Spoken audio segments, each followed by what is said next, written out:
The brunch that ruined us, when teasing crossed the line. It was supposed to be a relaxed Sunday brunch, the usual family gathering with coffee that's barely warm, plates that never match, and small talk about work and weather. A casual get-together, no big deal.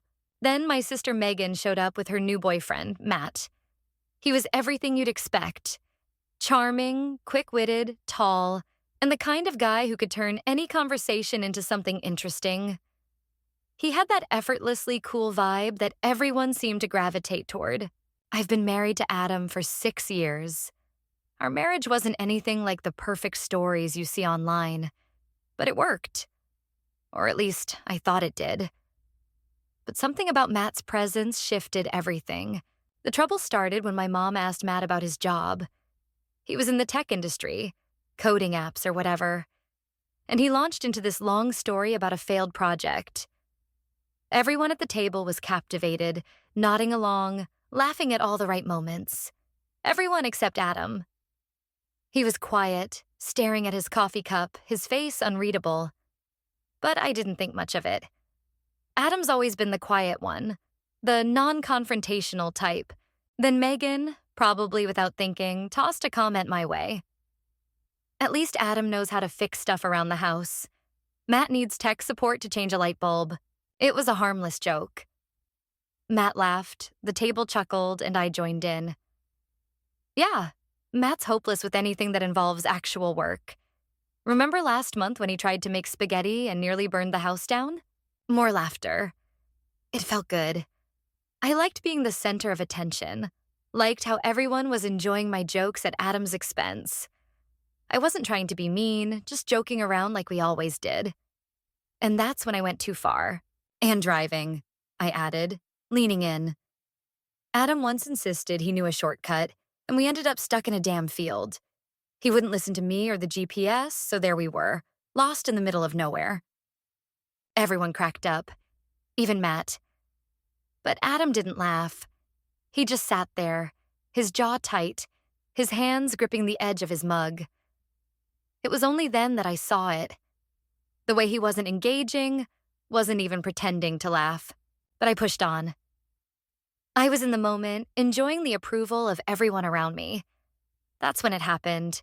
Adam finally spoke up, his voice low, cutting through the noise of laughter. Yeah, funny, right? The idiot who's been trying to keep this family happy for years, only to realize I'm the joke. The room went dead silent. The air thickened with tension. I tried to laugh it off, but I could feel it now. The sting of his words. Come on, Adam, I said, trying to force a smile. It's just a joke. But Adam didn't laugh. He didn't even look at me. He just stood up, the legs of his chair scraping the floor in a way that felt too loud. He walked out of the room without saying another word. I sat there, frozen, the laughter still echoing in my ears.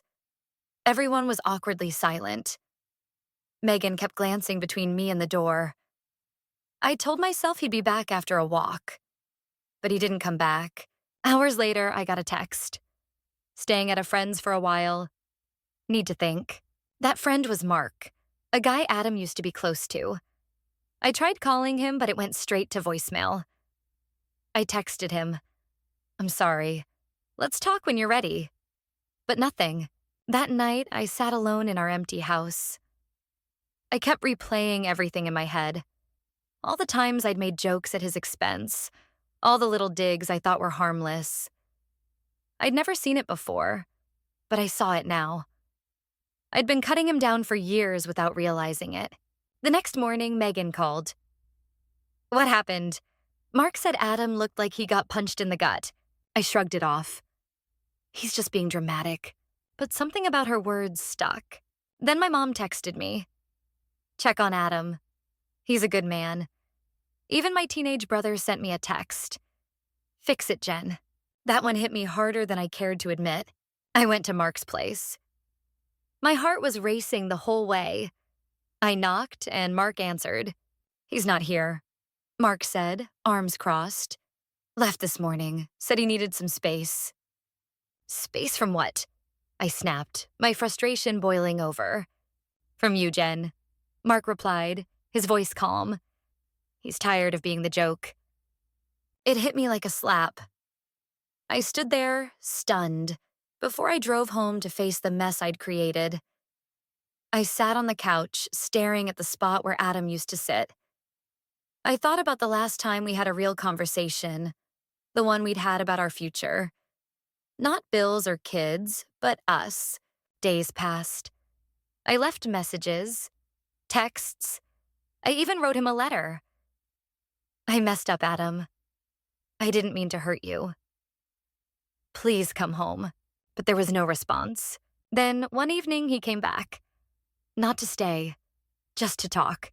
I've been thinking, he said, standing in the doorway, his voice heavy with emotion. I don't know who I am to you anymore, Jen. Am I the guy you love or the guy you make fun of? I can't keep wondering. I love you, I said, tears welling up. I'm so sorry. I didn't see what I was doing. I believe you, he replied, but his eyes were distant. But I need time to figure out if I can trust us again. And then he left. I spent the next month thinking, going to therapy, trying to understand where everything had gone wrong. I realized I had been using humor to make myself feel bigger, better. I had no idea it made him feel small, invisible. Slowly, we started talking again. Short texts, coffee dates. It wasn't easy, but we both wanted to try. We started unpacking years of unspoken hurt, and it wasn't perfect, but it was real. Things aren't the same, but they're better, more honest, more raw. I've learned the hard way that love isn't about making each other laugh. It's about supporting each other, even when no one else is watching. What do you think? Is it okay to joke around in a relationship, or can it be more damaging than we realize? Share your thoughts in the comments. Let's talk about when teasing crosses the line.